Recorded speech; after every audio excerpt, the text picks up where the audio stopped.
So, welcome everyone. Haven't done one of these in a while. I don't even remember when our last community call was. I think it was in May.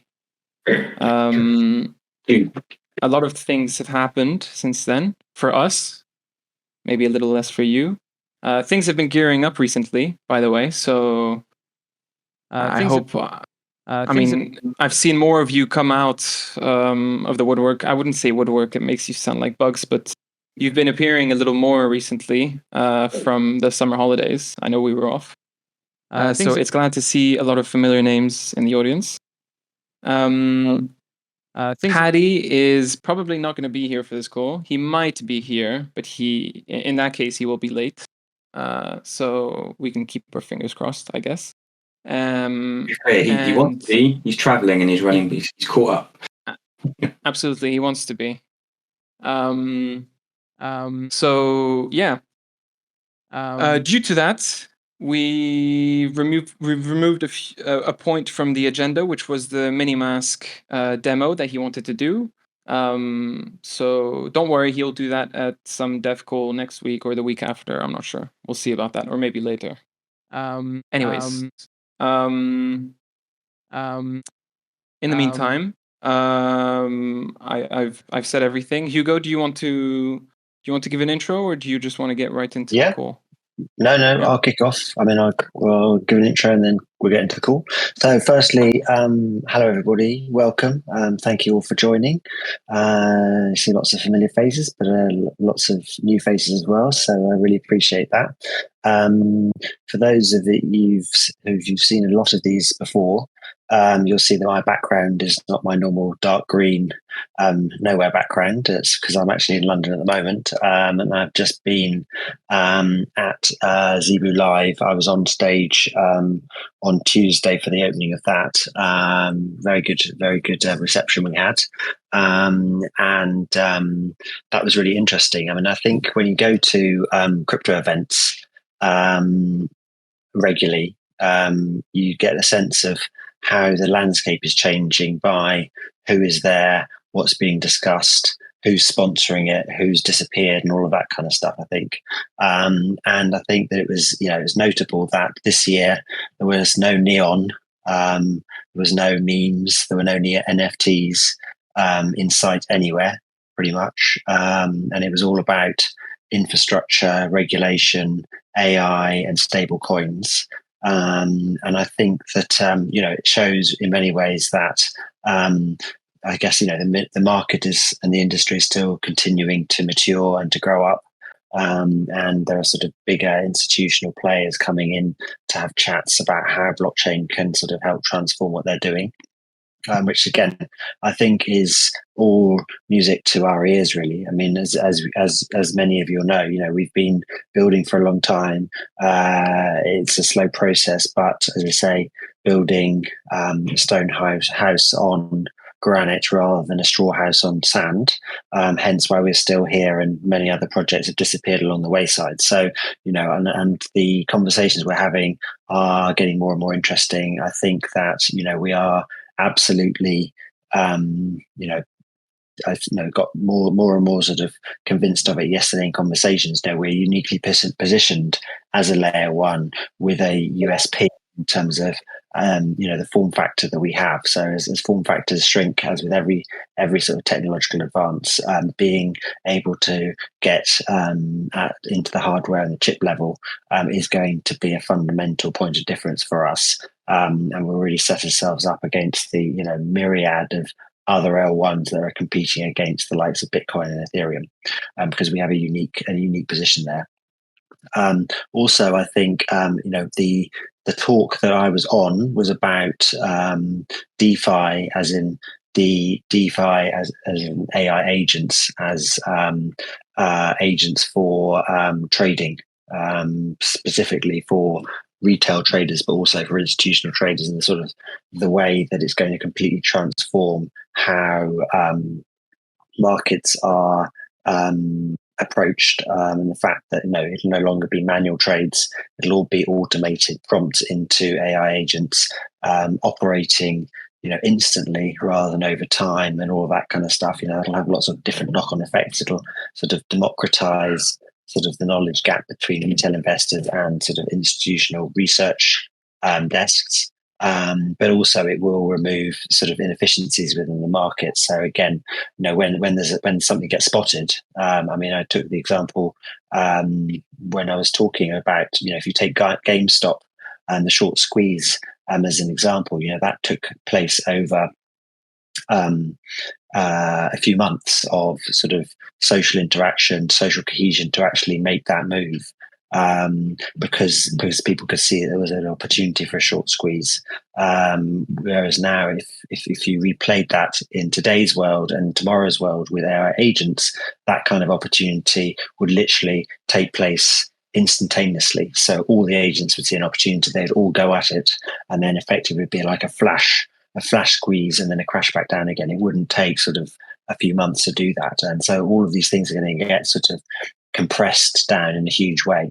And again, where does Minima fit into that? The guy who I was sitting next door to runs a company that builds AI agents for institutional players. And when you're dealing with that kind of capital inflow, you need to be able to trust what the AI is doing. And actually, we'll be continuing a conversation that we started there to actually be able to have a way of keeping AI agents honest in terms of having immutable records of the decision trees that we used and the actions that were taken, so that institutional players and retail investors alike can have confidence in the actions and the decisions that the AI agents are taking. So, there's lots of areas that I think are very interesting there. And obviously, payment rails for AI agents is a perfect position for us as well. And our sort of, our community project around Vita being an AI agent with direct access to a wallet via the command line, again, is something that is getting a lot of interest from different industry players as well. So, so definitely a move. Although there are the sort of the flashy memes and NFTs weren't there was still a lot of buzz around the event, and I think again feel very confident that we are still in a really good place for that. So yeah, on that note, I will pass over to you, Luke, for a quick summary and update from the community side, and then we'll get into some more of the details. And then I've seen lots of good questions, so I'll get into those as well. So yeah, looking forward to that. Thank you. Cool. Thanks, there, Hugo. Hello everyone, Luke here, joining you from a very grey and miserable and wet UK today. As a Brit, I feel I have to tell you all about the weather. So yeah, I just want to take a few minutes to run through what's been happening recently from a marketing and community perspective. It's been a packed few weeks for the team, and it really feels like we've kind of hit that point where all the foundational work that we've been doing over the last few months is starting to come together and be able to bring it out into the open. So first up, we officially launched Edge Pioneers at Token 2049 in Singapore. That's our new accelerator program designed to take mini dApps from idea to launch, and applications for that are open right now at build.minima.global. So if you know any builders, make sure they take a look and get involved. There's the opportunity for up to $50,000 in grants there for successful applicants coming out the other side. Next, we took Minima to UCL in London, where the team delivered talks on decentralization along with policymakers, an important part of helping shape the regulatory and academic understanding of what true decentralization actually means. And that was very well attended. We had excellent feedback from both the speakers and the students. And we should hopefully have some video of those talks, which will be coming out in the following weeks.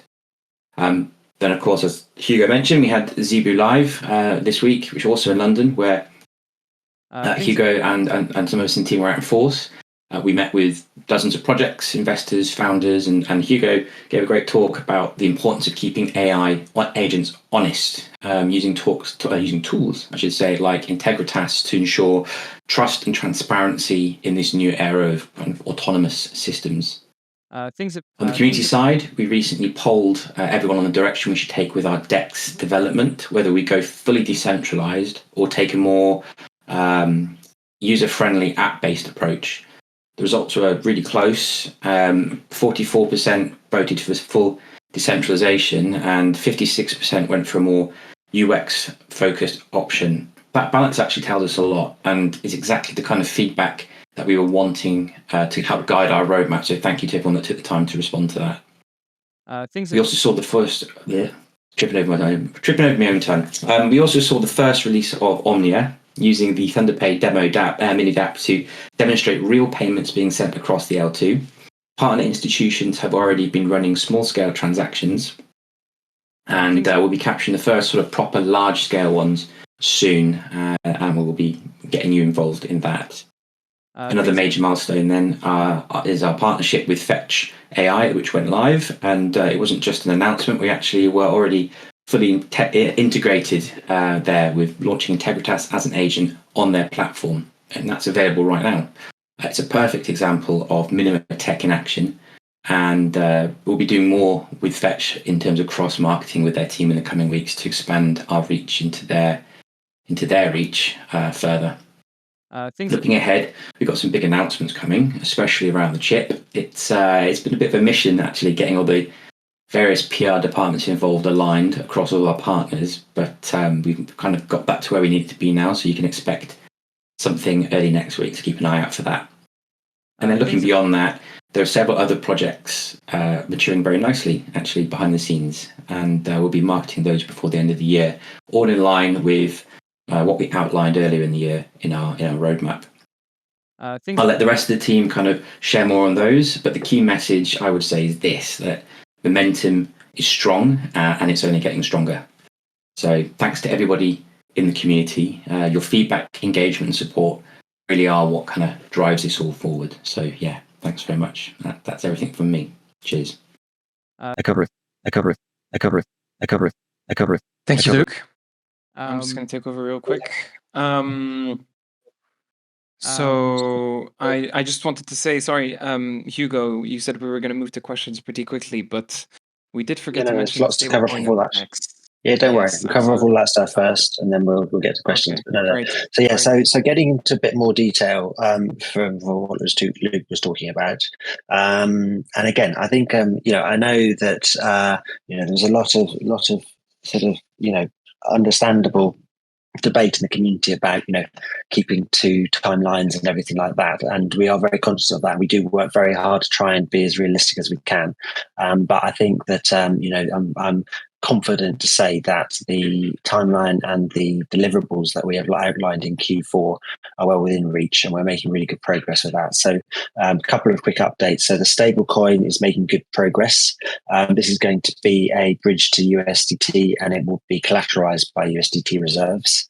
And we are finalizing the tech as we speak. And so that that'll be out for testing in the next month or so, and then we should have that ready to go within Q4, if not right at the beginning of Q1 next year. But that is ready to go, and that should be. And then also at the same time, what we're doing is we're also finalising the jurisdiction for launching that as well. But again, we know what we're going to do and where we're going to do it.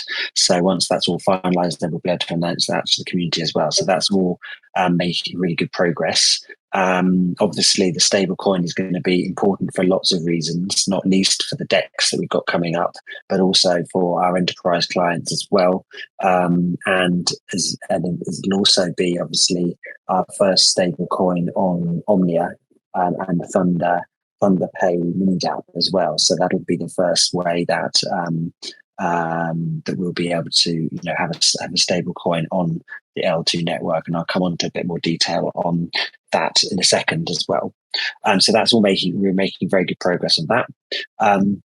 Regarding the DEX, again, that is now being built out as well. Paddy is seeing a demo of that next week, so we'll be building that through. And again, we've obviously, as we started to build that through, we, as Luke mentioned, we polled the community to find out which way you wanted to go. I mean, interestingly, it was a pretty close call between sort of full decentralization and more user-friendly, more centralized aspect. What we're going to be doing is effectively doing both in a way. So effectively, we're going to be using Minimask as a plugin for to have it on the website presence, but then also it'll be non-custodial. But it'll be a combination of running a node. You can either run a node or you can use a web wallet as well, basically. So it'll be a matching engine with an order book. And the makers will need to run a node, but takers, buyers and sellers can be off effectively, don't need to be online the whole time, and they can then effectively run that through a web wallet. So again, I think picking a good combination of decentralization plus user-friendly UX will be a really good way to sort of combine the best of both those things. So accessibility, but also elements of the decentralized benefits there too. So that will be something that we will be, say it's in build at the moment, and we hope to be able to sort of give you updates regularly over the coming months on that one, basically. So I think, is that my piece now, Luke? We're now going on to, I think we've got Adam now to do a couple of things, and I'll come back and finish up on ThunderPay. A couple of Yep. Okay. Hello, everyone. Adam here. And first of all, a bit more detail about Minima Chip. We mentioned this a few years at the beginning of the year that we were starting our partnership with chip manufacturers and chip designers. And that now has taken fruition. We kicked off last week the project. It's going to be a 3-month project, and the end of it, we'll actually have a demonstrator of a hardware module running Minima at silicon level. We're going to have a very large media release, and that is under embargo until early next week. So without giving away the names, I think you know who we are talking about, but I can tell you that we're working with a very top UK university specialized in system on chip design. And we have our industrial partners that are absolutely motivated to showing that we can have chips and hardware supported by the EU Chip Act, amongst things, where we can secure data for a whole range of applications. Our first demonstration will be for an application in drones. So we're going to work with drone manufacturers, drone providers, for use cases where the end-to-end logistics of delivery is recorded on the blockchain. The cargoes are of high value, and the blockchain serves two purposes. One is to keep track of the passage of the transport from end to end. It also is an ability to monitor the flight of the drone through important flight paths to make sure that they're sticking within the flight paths. And of course, it can also handle autonomous messaging and autonomous payments. So there's a lot that is going on in the background. You'll see the press releases come out early next week. The benefit for us, of course, is it means that Minima can be running at chip level, bringing huge increase in efficiency and speed. So a lot of the functionality of Minima, including the messaging and particularly the SHA-3 cryptographic hashing, can be done at hardware level. And we are, incredibly proud of the fact that we've got this far, and that we will demonstrate blockchain on chip. So we believe that we are unassailable. We don't believe another blockchain can compete with this because, of course, it outsources its miners and its validators. In this situation, we've actually got the full node capacity running at hardware level. So this also, of course, is building on a lot of the journey that we've done with several of the developers in the audience, where we started with cars, we went into hardware, we went on devices, and now we are very keen to take it to the next level. Paddy is heavily involved in the project. He's very, very happy with the engineers that we've got building.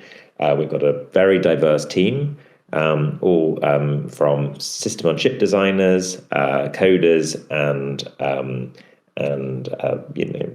people who've also had experience of designing chips for drone companies. So this is a great milestone, And the project will also enable Minima JavaScript to be translated into C++ and C, which means that it has larger implications for machine coding of the blockchain. So that is obviously one of our great milestones, and we're very pleased to have started this project.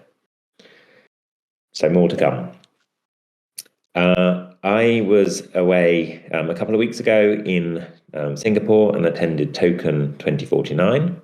And I would say my sentiment was similar to Hugo's in terms of the conferences have sort of matured now. People are not talking crypto, they're talking blockchain, AI, they're talking what are you going to do with it. So one of the primary reasons for me attending was to announce the partnership with OX Labs or 0x Labs, in combination with this community developer program, Edge Pioneers, that we've just launched.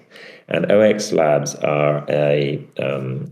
an institution that is providing us with pipeline of developers. They have an extremely good network of early stage projects and builders and developers, and they are giving us every week a dozen developer heads up. And we're approaching them continuously, and they have also given us a pipeline of developers interested in joining Edge Pioneers. So again, this is a very important thing for us. As we keep saying, we encourage builders to come and start to build on Minima. So everything that can be done to encourage them is what we're working on, including code snippets and support where good ideas can actually get the attention and support of our developers. We have also been employing interns who are now becoming developers. So we have a growing a team of developers in Minima, and they will support our external projects. So that's very, very positive. And one more issue from me is the integration of the Integritas agent with Fetch's agentverse. So as Luke mentioned, we have been collaborating with Fetch, and Fetch have generated this agentverse, which they call ASI1, and it is a library of thousands of agents. And their platform allows you to ask for help and identify agents that can solve particular tasks. And we have, in a quick fashion, managed to get our Integritas agent as a chatbot to interact directly with all or any of the agents on their agentverse. But Fetch are particularly interested in working with us because they, as Hugo alluded, are very keen to secure the integrity of data that's generated between agents. So as we are moving more and more to everything agentic, there is going to be the need and requirement to keep an audit trail and keep the checks and balances of output from agents. And Integritas fits perfectly into that world where the agents can log interactions, and you can produce an audit trail in the form of a hash, which then can be checked and validated later. So that is the first of our integration to Fetch.ai, and we have integrated into many other commercial chat LLMs.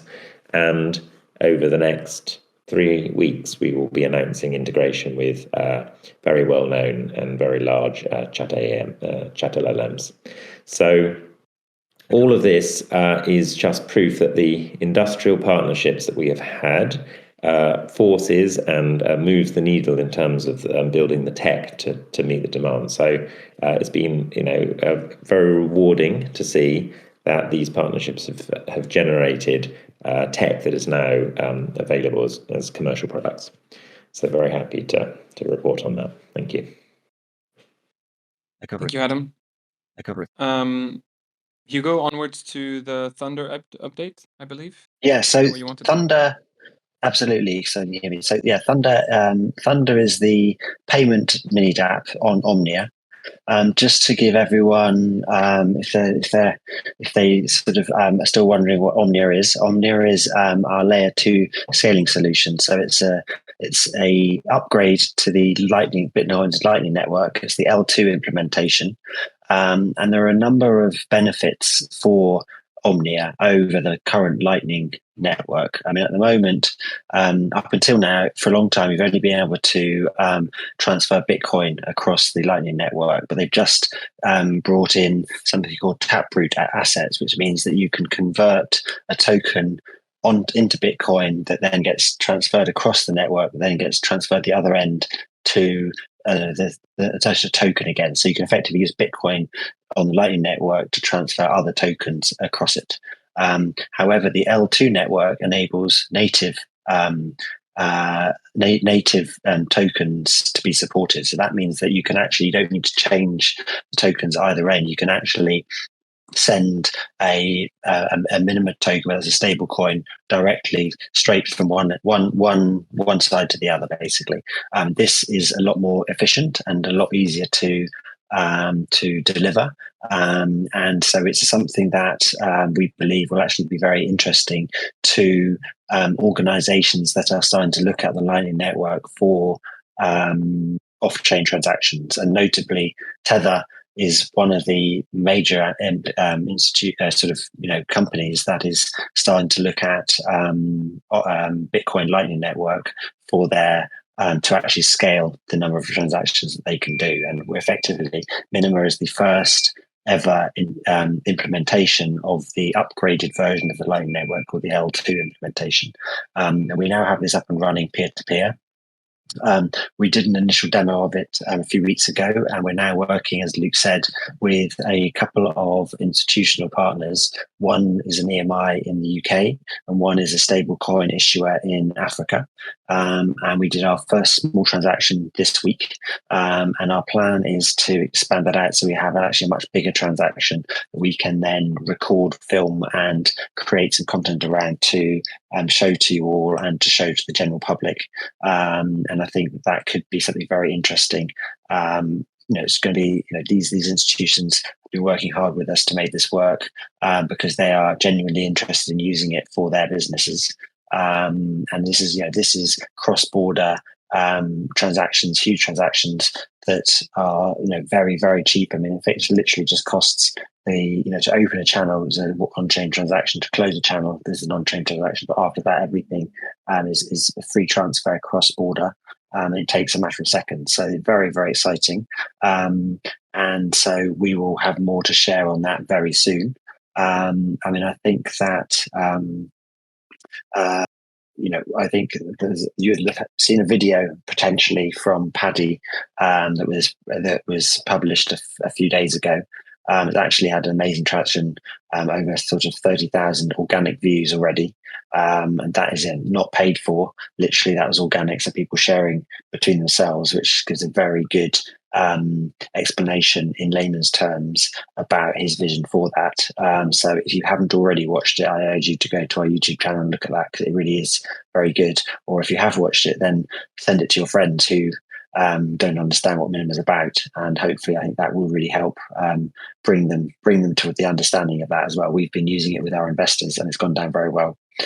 So we will be demoing and we're having a video demo of that transaction between those two institutions, and obviously both institutions will be supporting that with further sort of awareness driving and coverage as well. So look out for that next week. So there we go. Thank you, Hugo. So we're going to go onwards to the questions. Before we do, I wanted to give a quick update on my side. Obviously Luke gave an update on the community, but I did want to apologize for the amount of dev calls that have been cancelled and the lack of community calls. There are reasons for all of these things, but I just did want to apologize. And secondly, I also wanted to cover the launch of the Edge Pioneers network. So this probably did go unnoticed, but alongside the Edge Pioneers launch, we also retrieved the build website. So there were complications initially, which is why we hadn't gotten it back up, but then we found a solution to those complications, which is why the build website hasn't changed and your ideas are still there. I just wanted to mention this, specify that for those of you who had accounts on the build website, your accounts should still work. You can still log in. You can still access whatever you posted or if you had anything drafted. So that's what I wanted to say. Now, for the questions, obviously, while we go over these questions, if any of you have more questions you'd like to submit, please do so. And we'll try to fit them in the call. Seeing as Patty's not here, that shouldn't be too difficult. But anyways, let's get started. So the first question is about the chip prototype. I think this is going to be one for you, Hugo. If the chip prototype is successful, will the funds for mass production be in place, and will you take the necessary measures to market it and boost visibility?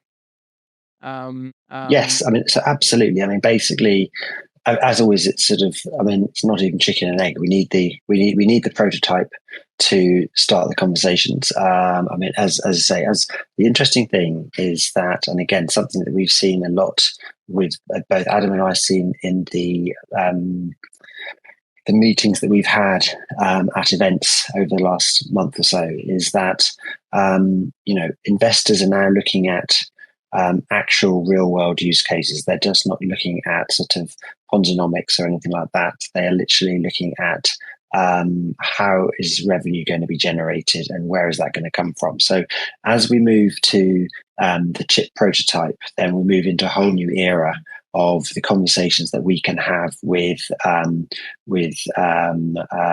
providers of capital. And so actually we move from purely not just pure play crypto investors and VCs, but also into more traditional institutional investors that are looking to invest in businesses that are building out infrastructure, and that will not just be for the crypto world, but actually the real world out there as well. And so we need the prototype, and we'll be doing the demo early next year of that to an audience that will be brought together by our enterprise partners. So they will bring their customers to that, and so that then starts that process where actually we have something actually to demonstrate and to show a sort of real world demonstration of it. And at that point, we can then start the conversations to raise capital based on those revenue projections from the IP and the usage of that chip. And what that means is that we've already started those conversations with a number of institutional investors who are who specialize in semiconductors and infrastructure. So yes, so the plan is effectively we need the prototype in order to be able to go to the investors, but we're already prepping those conversations already because obviously these things can take time. And so we want to be in the best possible place for that. So obviously we're doing all the work from the development side, but we're also doing all the work in terms of the investment conversations as well. And so those two things come across. And then obviously once we have that capital, then that will be used for three things. It'll be used to get us into production. It'll be used to start signing up customers. And of course, obviously marketing and awareness around that. And actually expanding it out beyond pure retail investors, but also to customers as well. So that's the sort of the plan for that. So yeah. Okay. Thank you very much. The next question is actually, I read it, but I didn't click up until now. Since Patty's not here, I'm not sure if we know the answer. I'll just read it aloud. Hugo, will you use the likes of Wallet Connect or other wallet aggregators for the DEX with the web-based DEX? Yeah, so at this stage, effectively, there will be two ways to connect to the DEX, either via running a node or via the web wallet, and obviously that integration will also come via Minimask. But the only sort of wallet applications will be the minimal ones, either a node or web wallet. Obviously, once we have Minimask and all versions of that up and running, then we can look to do further integrations with other wallet aggregators. But again, that would also require them to be able to hold Minima as well. So that is that would be a further down the line. So initially, we're doing it via our own wallets and both either web or node wallets, basically. Okay, thank you. On to the next. With the upcoming launch of MUSD, which I'm not sure if that's the official name, but we'll go with that for now. Does Minima have plans for maximizing the utilization of stablecoins, such as through corporate partnerships and Web3 collaboration? Adam? Yeah, I mean, maybe? I can do it if you want. I mean, I'll start, and if you want to add anything, Adam. So, I mean, obviously, yeah. I mean, we don't know the name of it yet. MUSD is MetaMask's stablecoin.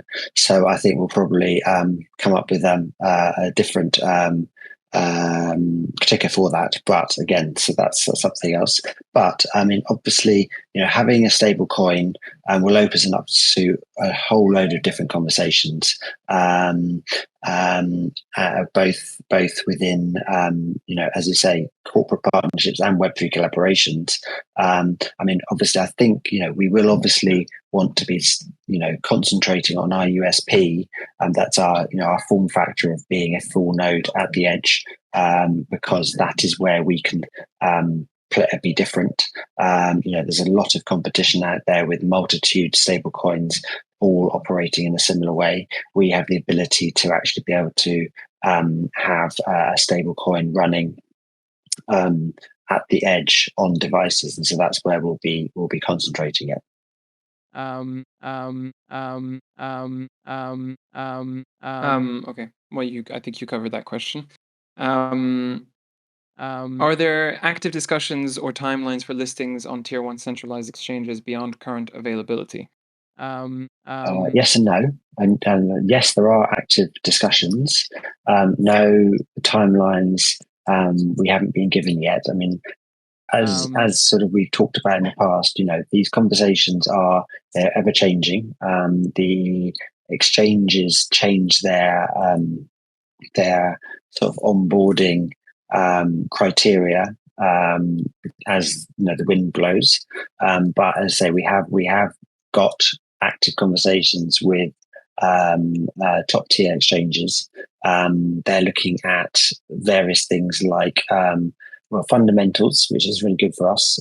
Obviously, trading volume and activity on the exchanges is another, which I'll come on to. I think there's another question about that as well. But also they're looking at sort of news and partnerships as well to show real traction, because they're looking, I mean, obviously we can't compete on this sort of pre-TGE hype level that a lot of projects operate on, and which exchanges prefer, because obviously they can make a quick buck in the hype period. Obviously, as a post TGE project that has been established for a while, obviously our hype point comes when we make technical breakthroughs with partnerships, and that's what we're going to be starting to do next week with our announcement with our enterprise partners and our university to actually get the development of the Minima on chip, because that's where we stand apart. So those are the conversations that we're having, and we'll continue to have those. Okay, thank you, Hugo. I mean, on my side, sorry, just to say, but I've noticed on crypto Twitter that centralized exchanges have been under a lot of fire recently. And besides the DEXs, it seems to be a better priority for us, seeing as the community agrees. So I just wanted to give my piece, I guess. Next question is, why would any business that typically aims to reduce costs opt for a technology with costs, such as publicly traded Minima tokens per transaction? Surely an in-house private blockchain would be preferable. Cool. I think that's another one for you. It is, and I'm sure Adam will have something to say about this as well. But I'll kick off on that one. I mean, it's a very interesting question. That I mean, I think that the first thing is, the point about why wouldn't you just use an in-house private blockchain? I mean, I think the first thing to say about that is, if an organization is considering an in-house private blockchain, then they really should just use a centralized internal database, because that's 1,000 times faster and 1,000 times cheaper. So, there's really no reason to do that. The only reason to use a blockchain is if you want a truly immutable record of transactions and payment rails. And if you're looking for that, I think Minima is an obvious choice as a blockchain for that. Because, and say, it depends what you want to do. I mean, if you're doing, if it's for trading and stuff like that, then you're not going to be there. But if you're an organization that has lots of edge devices and you want to have an immutable a value transfer layer between your devices that is resilient and is not going to get attacked through any forms of centralization, then Minima is a really good one.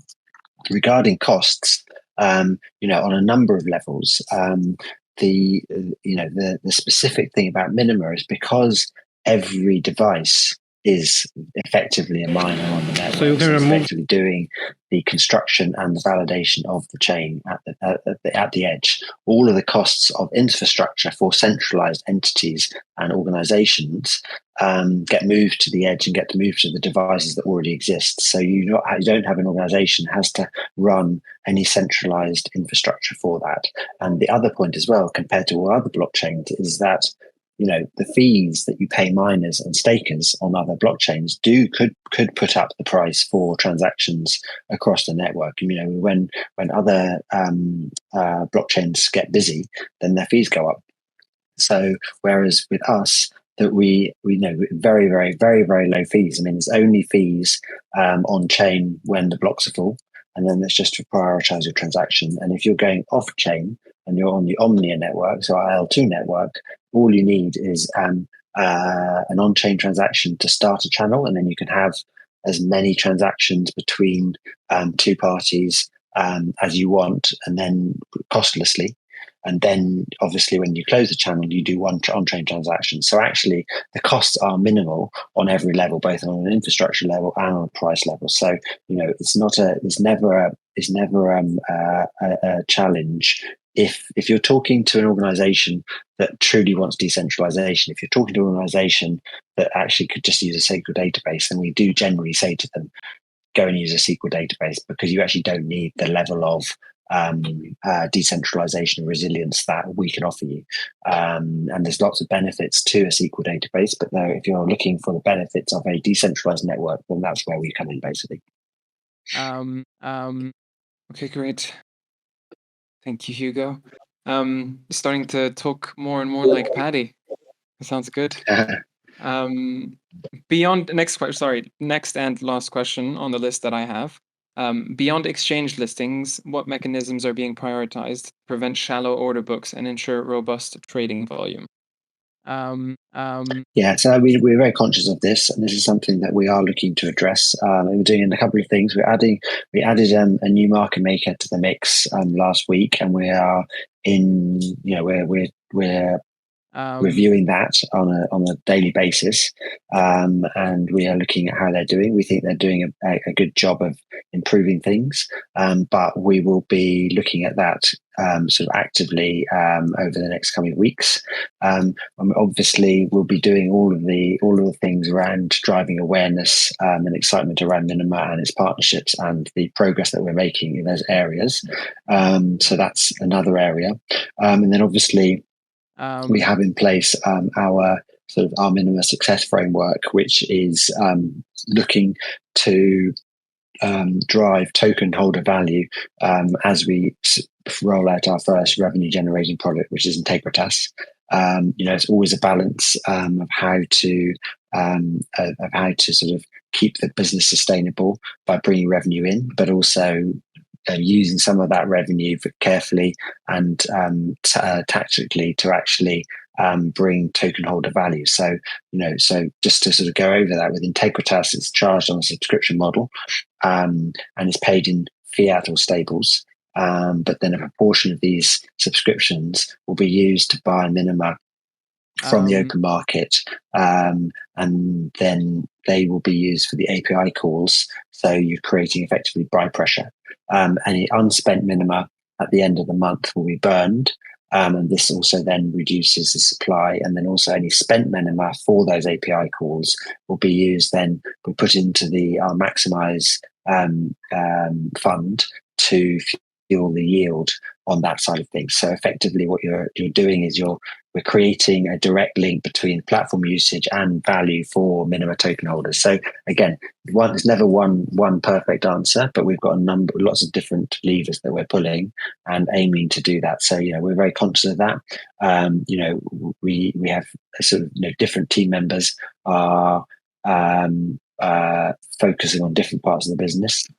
And we have, one